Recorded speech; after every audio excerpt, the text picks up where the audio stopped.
بسم اللہ الرحمن الرحیم۔ السلام علیکم ناظرین، کیسے ہیں آپ دیکھ رہے ہیں ادریس الرحمان یوٹیوب چینل اور میں ہوں ادریس الرحمان۔ قبل اس کے کہ آج کے ولاگ کا آغاز کیا جائے تو آپ سے درخواست یہی تھی کہ اگر آپ نے ابھی تک ادریس الرحمان یوٹیوب چینل کو سبسکرائب نہیں کیا تو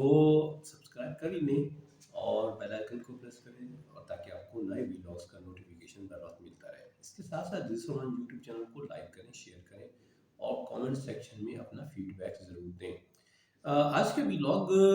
کا جو بیسیکلی جو فوکس ہے وہ ہے جو ہماری پاکستان کی 70 سالوں میں پہلی دفعہ ایک ڈیفائنڈ ایک ڈاکومنٹڈ نیشنل سیکورٹی پالیسی جو آئی ہے، جس کو پچھلے مہینے جو ہے فیڈرل کیبنٹ نے اور پھر پہلے اس سے پیشتر نیشنل سیکورٹی کمیٹی نے اپروول کیا تھا، پھر فیڈرل کیبنٹ نے اس کی اپروول دی اور پھر اس کے جو کہا یہ گیا کہ اس میں یہ ساری چیزیں جو ہے نا وہ اوپن نہیں ہیں، تو اس کے خد و خال کے اوپر زیادہ بات چیت جو تھی وہ صرف اسپیکولیشن تھی۔ تو پھر اس کا ایک جو پبلک ویژن جو ہے وہ جاری کیا گیا ایک تقریب میں، تو اس پبلک ویژن میں کچھ باتیں تھیں جو آپ سے شیئر کرنی تھیں۔ بہرحال دیکھیں، یہ ایک حوالے سے نیشنل سیکورٹی پالیسی ایک اچھا اقدام ہے۔ کہا یہ جا رہا ہے کہ یہ 70 سال میں تو پہلی دفعہ ہوا، لیکن اس پالیسی کے بنانے میں اور اس کو جاری کرنے میں جو عرصہ اب تک ہے وہ کوئی 7 سال پر محیط ہے، یعنی سن 2014 میں اس پر آغاز ہوا، یعنی میاں صاحب کی حکومت میں اس پر کام چل رہا تھا۔ اچھا، اس پہ جو ہے پھر میاں صاحب کی گورنمنٹ یعنی 2018 کے بعد پی ٹی آئی کی حکومت آئی، تو اب اس کا جو فوکس ہے یہ سن 2022 سے 26 تک کے دورانیے کا ہے، یعنی 5 سال کے لیے اس پالیسی کو جو ہے وہ جاری کیا گیا ہے۔ تو اس میں اچھی جو بات یہ ہے کہ اس پالیسی کو بنانے میں جو ان پٹ تو خیر تمام فیڈرل اکائیوں کا یعنی صوبوں کا، گلگت بلتستان کا، جے کے کا، اور اس کے ساتھ ساتھ جو ہے جو تمام کیبنٹس ہیں، تمام جو وفاقی ادارے ہیں، اس کے ساتھ آرم فورسز کا بھی شامل ہے، لیکن اس پالیسی کو مطلب جو کام جو ہے وہ نیشنل سیکورٹی ایڈوائزر کی جو زیر قیادت جو ہے نیشنل سیکورٹی ڈویژن نے کیا ہے۔ اگرچہ اس حوالے سے بہرحال یہ بات بڑی خوش آئند بھی ہے کہ ڈاکٹر محیط یوسف بیسیکلی امریکن مطلب رہے ہیں، وہاں سے انہوں نے تعلیم حاصل کی ہوئی ہے، وہاں کے تھنک ٹینکس میں کام کیا ہے، تو یہ ایک بہرحال ایک ایکڈیمک نوعیت کی ڈاکومنٹ ہے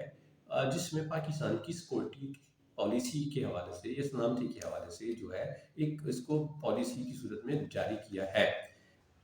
نیشنل سیکورٹی پالیسی کے اندر جو ہے نا بہت سارے اس کے اپنے اس کو انہوں نے سیکشنز میں کہیں یا اس کے جو ہے اس کو ڈیوائڈ کیا ہے کہ نیشنل سیکورٹی جو ہے ظاہر اس میں بہت ساری جہتیں ہیں، تو مطلب اس میں ایک جہت جو ہے وہ اکنامک پراسپیرٹی اور اس کے فیوچر کے حوالے سے ہے۔ ایک اور جو ہے پہلو جو ہے وہ ڈیفینس اور ٹیریٹوریل انٹیگریشن کے حوالے سے ہے، اس کے علاوہ انٹرنل سیکورٹی بھی ایک پہلو ہے۔ چوتھا جو ہے اس کو انہوں نے ہیومن سیکورٹی کا نام دیا ہے۔ اس ہیومن سیکورٹی میں بھی کچھ چیزیں ہیں جس میں فوڈ سیکورٹی جو ہے وہ ایک شعبہ ہے۔ مطلب ویسے تو نیشنل سیکورٹی پالیسی کے سارے ان چیزوں کو ڈسکس کرنے کی ضرورت ہے کہ پالیسی کے اہداف کیا ہیں، کرنٹلی کیا ہو رہا ہے، کیا لمیٹیشن ہے، کیا مطلب چیزیں ہیں جن کو ایڈریس کرنے کے لیے ابھی تک بہرحال کیونکہ یہ پالیسی ہے، جنرل گائیڈ لائن ہے، تو اس میں جو اسٹریٹجی ہے، اسٹریٹجی کے پارٹ کو انہوں نے مطلب اس کو اوپن نہیں کیا، کہتے ہیں کہ جی یہ مطلب جو ملکی سالمیوں سے ریلیٹڈ یا سینسٹیو معلومات ہیں وہ اس میں شیئر نہیں کی گئی۔ تو ابھی میں اس کو زیر بحث آپ سے لاؤں گا، اس میں نیشنل سیکورٹی پالیسی میں جو ہے national food security, national food security کے حوالے سے جو پالیسی کا مطلب جو ایک جو ایم کہیں یا اس میں جو کہیں اس کا کہ مشن سٹیٹمنٹ کہہ دیں، وہ میں آپ کے لیے پڑھ لیتا ہوں۔ اس میں فوڈ سیکورٹی کا لکھا ہے کہ Pakistan that it's food secure while adopting climate resistant agriculture and contributing to the value added exports after meeting domestic demand. یعنی وہ کہتے ہیں کہ ایسے پاکستان کے لیے جس میں جو خوراک جو ہے وہ بآسانی میسر ہو اور جس میں ماحول کے مطابق ایگریکلچر اور خاص طور پہ ایسی چیزوں کو لانا جس کی وجہ سے مطلب ایکسپورٹ ہو تاکہ ملک کی ضروریات سے پوری ہونے کے بعد. اس میں نیشنل سیکورٹی پالیسی میں مطلب فوڈ سیکورٹی کے حوالے سے جو ان کا پرائمری فوکس ہے وہ 2018 میں نیشنل فوڈ سیکورٹی پالیسی ہے. یہ بھی اس حوالے سے بہرحال ایک پی ڈی آئی گورنمنٹ ایک کریڈٹ لیتی ہے کہ انہوں نے ایک فوڈ سیکورٹی پالیسی کو انٹروڈیوس کیا. اب سن 2018 سے سن 2021 میں 3 سال میں لیتے ہیں کہ ایکچولی پالیسی تو آ گئی, آپ نے اہداف بھی شاید طے کر دیے, آپ نے پرابلم بھی ڈیفائن کر دیے, آپ نے اپنے جو ہے مطلب آبجیکٹیو بھی واضح کر دیے, لیکن پریکٹیکلی ان 3 سالوں میں فوڈ سیکورٹی پہ کیا ہوا؟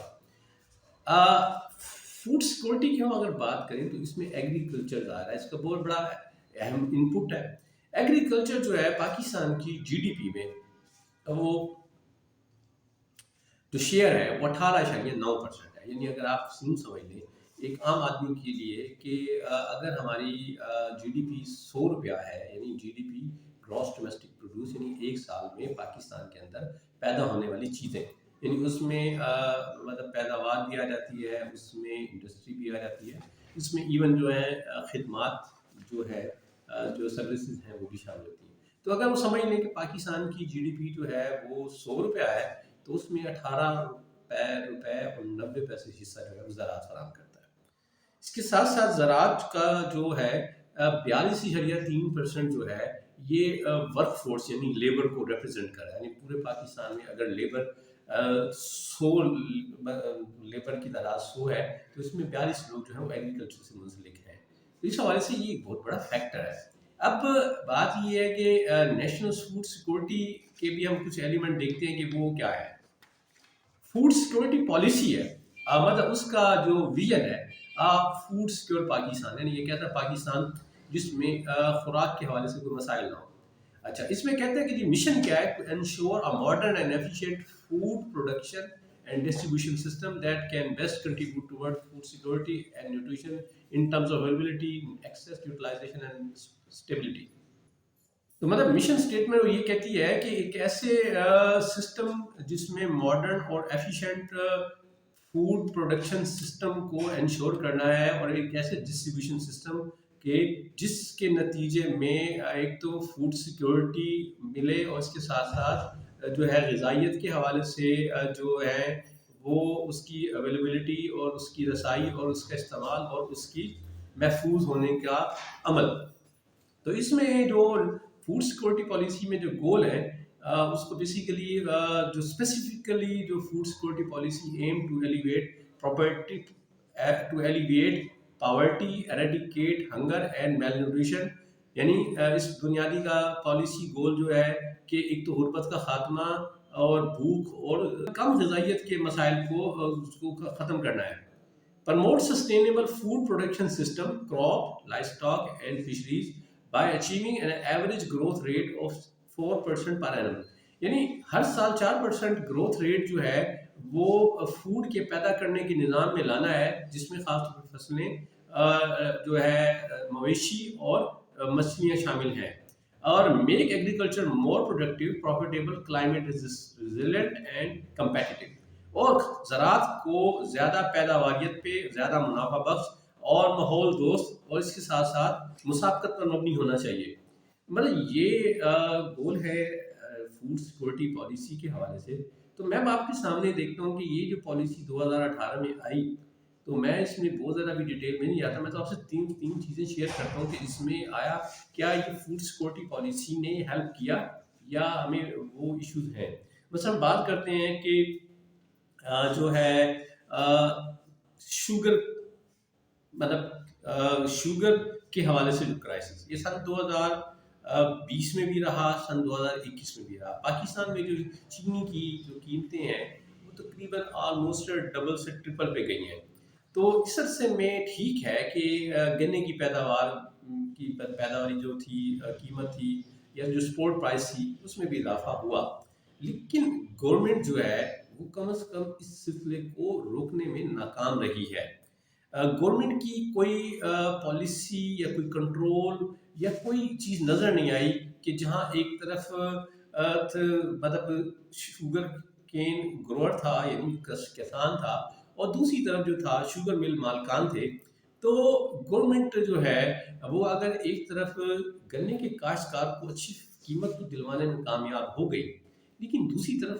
شوگر کی جو پرائس پہ کنٹرول نہ مل سکا، نتیجتاً جب شارٹیج ہوئی تو پھر پاکستان میں آپ کو پتہ ہی ہے وہ پھر سسٹم چل پڑتا ہے۔ اس سے میں نے ایک تفصیل ولاگ کیا تھا، اس حوالے سے میں زیادہ بات اس پہ نہیں کروں گا۔ اس حوالے سے اگر آپ اس پہ جو کیونکہ وہ بحران کیسے آیا، اس میں کیا ہوا، تو وہ اس پہ تفصیلاً ہوا ہے، اس کا میں آپ کو لنک جو ہے نا، اگر آپ نے وہ نہیں ولاگ دیکھا تھا تو میں آپ کو لنک شیئر کر دوں گا۔ اچھا، اس کے ساتھ دوسرا دیکھیں تو دوسرا فیکٹر جو ہے پاکستان میں اس وقت جو ہے دوسرا بڑا ایشو جو ہے وہ اس وقت خوردنی تیل کی مطلب گھی اور آئل کی ہوش افزاں، اور بلکہ یہ کہنا ہے یہ کہ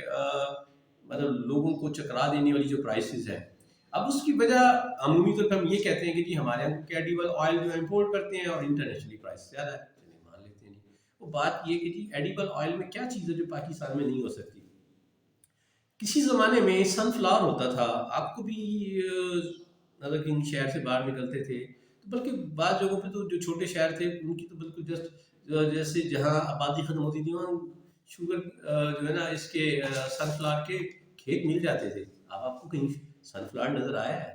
کیوں نظر نہیں آیا؟ اس لیے کہ سن فلاور کے گروورز کو، کاشتکاروں کو، بیچاروں کو فصل کے پیسے نہ ملے۔ یہ بھی ایک بڑا تفصیلی بات ہے، اس پہ میں انشاءاللہ ایک ولاگ کروں گا کہ پاکستان میں شوگر کین پاکستان میں سورج مکھی کے ساتھ کیا ہوا، لیکن باقی اور بہت ساری چیزیں ہیں، کینولا ہے۔ تو اب 2018 میں جو نیشنل فوڈ سیکورٹی پالیسی آئی تو بہرحال اس میں کوئی ایڈیبل آئل کے حوالے سے بھی کچھ تھا، کچھ پنجاب حکومت نے کچھ اچھی ترغیبات دیں، بہرحال کے لوگوں نے کچھ جو ہے وہ ان کی طرف آئے، لیکن ابھی بھی ہماری جو ہے ڈپینڈنس جو ہے وہ امپورٹڈ آئل پر ہے۔ تو جناب اعلیٰ، آپ جب تک اس پہ ڈپینڈنس پہ رہیں گے تو آپ کی نیشنل سیکورٹی جو ہے نا وہ تو نہیں ہے، آپ کے ہاتھ میں نہیں ہے۔ آپ تو انتہائی وولیٹائل کنڈیشن میں بیٹھے ہیں، آپ تو ہوا کے جھونکے میں بیٹھے ہیں، اور آپ کی تیز ہوا کا جھونکا چلے گا اور آپ کا ہر چیز تہس نہس کر دے گا۔ تو اس حوالے سے گورنمنٹ کے لیے بہت بڑا چیلنج ہے کہ آپ نے اپنی پالیسی کے خط و خال تو بات واضح کر دی ہے، اب آپ کو اس کے لیے جو اسٹریٹجیز پہ اب دیکھنا یہ ہے کہ 2018 کے بعد سے اب تک تو اس پہ کوئی اتنی چیزیں اتنی اچھی نظر نہیں آ رہی۔ تیسرا اسپیکٹ میں بھی بات کروں گا جو کرنٹلی آج کل ہے، وہ ہے فرٹیلائزر کی پرائس، یوریا کھاد، خاص طور پہ یوریا کھاد کی سچویشن اس وقت یہ ہے کہ میں کوئی پچھلے مہینے راجن پور گیا تو میں نے دیکھا وہاں لمبی لمبی لائنیں لگی تھی۔ میں پتہ نہیں شاید پتہ نہیں ڈرٹی اسٹور کارپوریشن کے بعد لوگ آٹا خریدنے کے لیے، چینی خریدنے کے لیے، تو پتہ لگا کہ یوریا کھاد کے لیے تو آپ نے جو 42% فیلڈ فورس ہے آپ کی، تو ظاہر ہے جو آپ کی جی ڈی پی میں تقریباً 19% سپورٹ بھی کر رہی ہے، آپ اس کے ساتھ یہ حشر کر رہے ہیں۔ اب پرابلم کیا ہے پاکستان میں؟ شاید تاثر یہ تھا کہ یوریا کھاد کی اس کی شارٹیج ہے کیونکہ یوریا جو ہے اس کے لیے را مٹیریل جو ہے وہ سوئی گیس ہوتی ہے، تو چاہے وہ سوئی گیس ہو یا LNG ہو یا، تو وہ کیونکہ نہیں تھی تو شاید اس وجہ سے یہ پرابلم آیا۔ تو پتہ لگا نہیں جناب، پاکستان میں تو جو ایگریکلچر سیکٹر ہے اس نے تو اپنا کام کیا ہے۔ پاکستان میں اصل میں یوریا کی قیمت جو تھی وہ کمپیریٹیولی بہت کم ہے، اس پہ ایک تو کچھ گورنمنٹ سبسڈی بھی دے رہی ہے اور ویسے بھی پرائس کم ہے، تو دنیا میں پرائس کچھ چلی گئی تھی کوئی 9500 روپے پر بیگ پہ۔ تو پاکستان سے یوریا سمگل ہوئی ہے افغانستان اور سینٹرل ایشیا، اور انہی دنوں میں جب ہماری گندم کے لیے یوریا کی ضرورت تھی تو پتہ یہ لگا، آپ کو پتہ ہی ہے کہ جب ایسا سین آتا ہے تو ہمارے یہاں بھی ماشاءاللہ پاکستان میں لوگوں کی کمی نہیں ہے جو موقع سے فائدہ اٹھانے آتے ہیں اور وہ پھر شارٹیج بناتے ہیں اور شارٹیج کے نتیجے پر پرائس، یعنی اب گورنمنٹ کی جو پرائس تھی اس سے آپ کو پتہ یہ لگا کہ 7,000 7,500 اس سے زائد پہ بھی یوریا لوگ خریدنے پر مجبور ہوئے ہیں۔ اب اس سے الٹیمیٹلی ایک اور بہت بڑا جو سوال ہے، دیکھیں اس سے ایک تو اس ساری جو سچویشن ہے جب لوگ ہوتا ہے تو پھر تو لا اینڈ آرڈر بھی متاثر ہونے کا خطرہ ہے، ظاہر ہے وہ آپ کی انٹرنل سیکورٹی تو ہے ہی ہے، لیکن اس کے ساتھ ساتھ آپ کی فوڈ سیکورٹی اس لیے بھی ڈسٹرب ہونے کا خطرہ ہے کہ اب اگر آپ نے گندم کا جو اسٹیمیٹ لگایا ہے یا آپ نے ایک ٹارگیٹ سیٹ کیا ہے اور کاشتکار کو یہ اس کے جو ہے، کیونکہ آپ کی اب یہ کہتے تھے کاشتکار کو ہم بیج اور یہ اس کے جو ہے اس کے ٹولز جو ہے اس کو ریزنیبل پرائسز پہ دیں گے، جب آپ اس پہ دینے میں ناکام رہیں گے تو الٹیمیٹلی وہ بھی ڈیلیور نہیں کرے گا، الٹیمیٹلی وہ بھی پروڈکشن کی طرف نہیں جائے گا، اور پھر یہ ہوگا کہ آپ کو گندم جو ہے آپ کی کم ہو جائے گی اور آپ کو پھر باہر سے امپورٹ کرنی پڑے گی بھی۔ اور کیا مطلب ایشو ہے آج کے وی لاگ کی مطلب طوالت سے بچنے کے لیے کیا کیا رونا رویا جائے کہ ہم کن کن مسئلوں میں بیٹھے ہیں۔ آپ نے مطلب اچھی بات ہے یہ ایک ڈاکومنٹ بنا تو دیا، لیکن اس کے اندر اس کی امپلیمنٹیشن کے حوالے سے بہت بڑے ایشوز ہیں، اور سب سے بڑا بات تو یہ کہ ہاؤ یو وڈ مطلب امپلیمنٹ اٹ، کہ آپ اس کی عمل درآمد کیسے کریں گے۔ اس سے امپلیمنٹیشن ہی نہیں، پھر آپ اس کا چیک اینڈ بیلنس کیسے کریں گے۔ اب آپ نے کہا کہ نیشنل سیکورٹی جو کمیٹی ہے وہ آلریڈی انسٹرومنٹ ہے، وہ اس میں یہ اس کے حوالے سے جائیں گی، تو اب اس میں کیا، اور نیشنل سیکورٹی ڈویژن جو ہے وہ بیسیکلی ان ساری چیزوں کو مانیٹر کرے گا، تو کیا نیشنل سیکورٹی ڈویژن کے ساتھ یہ سارے ادارے جو ہیں کیا تعاون کریں گے؟ کیا یہ تو نہیں کہ یہ صرف ایک ڈاکومنٹ رہ جائے، ایک ایکڈیمک ایک پیپر رہ جائے کہ جی دنیا کو بتانے کے لیے جی ہم نے بھی ایک سیکورٹی پالیسی بنائی تھی، اور پریکٹیکلی آپ اس پہ عمل درآمد، کیونکہ آپ کی تو اس میں بھی ان تین چیزوں کی بات کرتا ہوں، میں تو باقی اور چیزوں پہ جا ہی نہیں رہا کہ آپ کی ایڈیبل آئل کی جو ہے فصل پہ کیا اثرات ہوئے، آپ کے ہاں شوگر کے مسائل کیا رہے، اور آپ کے ہاں فرٹیلائزر پہ کیا ایشو ہے۔ ابھی تو میں اس سے بلکہ جڑا اس کے ساتھ مسئلہ جو ہے وہ اچھا معیاری بیج کی فراہمی بھی ہے، اس پہ بھی ایک کوشچن ہے۔ تو مطلب آپ یہ دیکھیں کہ نیشنل سیکورٹی پالیسی میں کہ یہ اس کا جڑا ہوا ایک اہم پارٹ جو ہے فوڈ سیکورٹی جو ہے، جس کی اب اور آنے والے دنوں میں تو بلکہ شاید اس کی اہمیت بہت زیادہ بڑھ جائے گی، اس میں ہم کتنے مسائل کا شکار ہیں، ہماری حکومت کتنی ڈیفیشنسیز کے یہاں مینجمنٹ کے بلکہ مس مینجمنٹ کے ایشوز ہیں، تو دیکھیں کہ اس کو کیسے ریزالو کرتے ہیں، اور اس پالیسی کے جو خط و خال ہیں یا جو اس کے آبجیکٹیو ہیں وہ حاصل ہوتے ہیں۔ یہ تھا ناظرین آج کا ویلاگ، امید آپ کو پسند آئے گا۔ خوش رہے، آباد رہیں، السلام علیکم۔